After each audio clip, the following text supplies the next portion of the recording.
Hello and welcome back to more information about word processing lesson 7, formatting reports.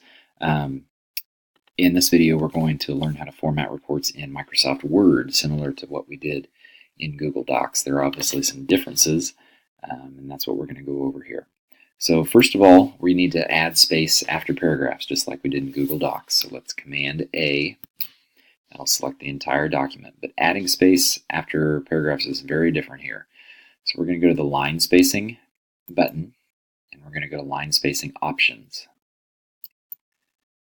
And then down here in the spacing section where it says after, we're going to add 12 points of space after the paragraphs. We click OK. Now we've got that space after the paragraphs that we really like. So again, that's found in line spacing options right down here. Pause if you need to complete that task. All right, next we're going to add page breaks. So the keyboard shortcut for page breaks is the same as it is in Google Docs. That's Command Enter. But if you go to the layout, by the way, click after or in front of the second paragraph.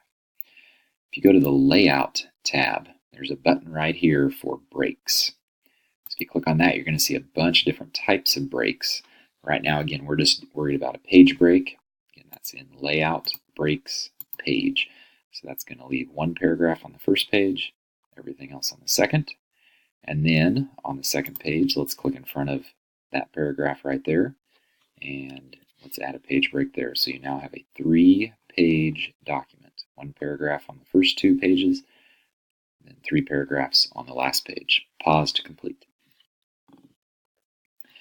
Next, we're going to find and replace some information. So I know you can't see it on this screen, but go up to the Edit menu up at the top, Edit, and we're going to go to Find, Replace. Edit, Find, Replace. So we click on Replace. So this one's kind of funny. We're going to replace tackling with snuggling. So there are 4 instances of tackling, maybe more. We are going to replace all, and it leads to sort of a funny report. Pause to complete.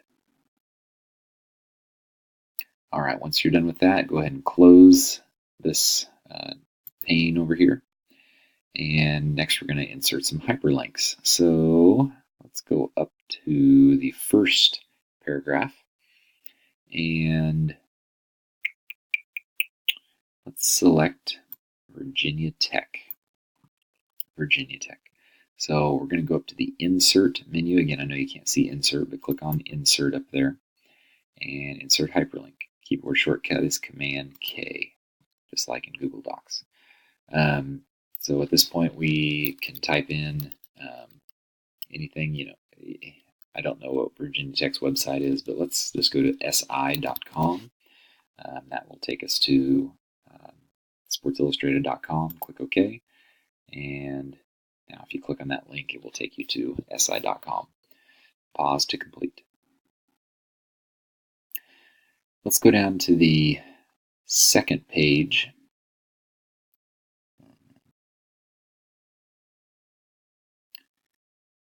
Now let's go down to the third page. Scroll down to the third page and let's select everything. So columns, again in the layout tab, you may have noticed a columns button. So columns work slightly differently in Microsoft Word. So we're going to put this into 2 columns. So again, click on columns 2. But notice it doesn't really put it into 2 columns. It's kind of got it in 1. But if you look at the ruler, it has separated into 2 columns. Here's what we need to do. Click, let's say right in front of coaches here in the second paragraph. And then we go back to breaks. I mentioned earlier there's lots of different types of breaks. We're going to go to column break, and that is going to bump everything over to the other side. Again, click in front of coaches, breaks, column, and it should split it up nice like that. Pause to complete. All right, let's stay on the third page. We're going to insert a footnote down here. here at the end, there's a name, Matt Rule. I want you to click after that name, and we're going to go to the Insert menu again, and we're going to go to Footnote, Insert Footnote.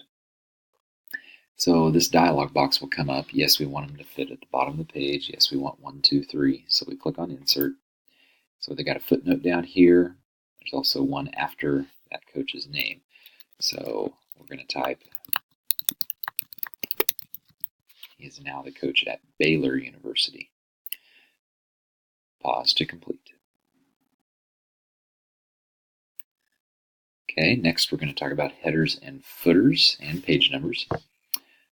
Let's scroll up to the very first page, and we want to go to Insert. Go to the Insert tab. Okay, first let's talk about headers. So if we want a header to appear exactly as we want it, we're going to go to click on Header, and we're going to go down to the bottom, Edit Header. So we click on that, and oops, I thought I went up to the first page. Make sure you're on the first page. So click in there, and we want to put our first name in there again. So first name, and if you scroll down, that should appear on all the other headers.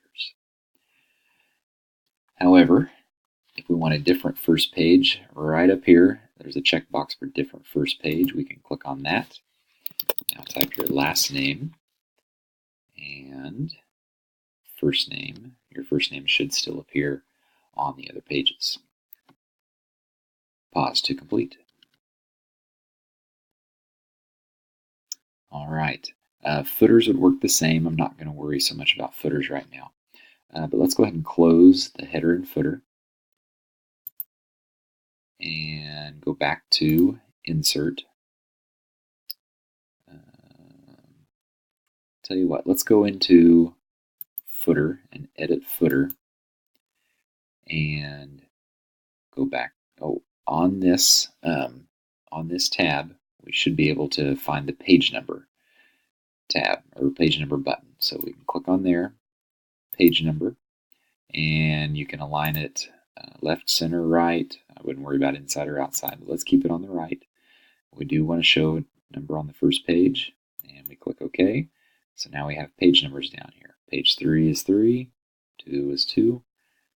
Oh, so okay, so this may happen. Since we have a different first page header and footer, you may have to type in your page number if you want it to appear on the first page. So we could type that in there, and we could bright align it, no big deal. So we have a 1 there, 2 on the second page, 3 on the second page, or the third page. Pause to complete. All right, so let's click on header and footer. Let's go ahead and close the header and footer. And last thing, spell check and word count. Just like in Google Docs, these options are found in the Tools menu. So we could go to Tools, Spelling and Grammar, Spelling and Grammar. It might go through. It's not going to like some of these names. We'll just ignore. We'll ignore that, ignore that, ignore that. So now it says Spelling and Grammar check is complete. Also, word count is found in Tools. So we go to Tools, word count, and it's 261 words in this document. That concludes Word Processing Lesson 7, Formatting Reports for Microsoft Word.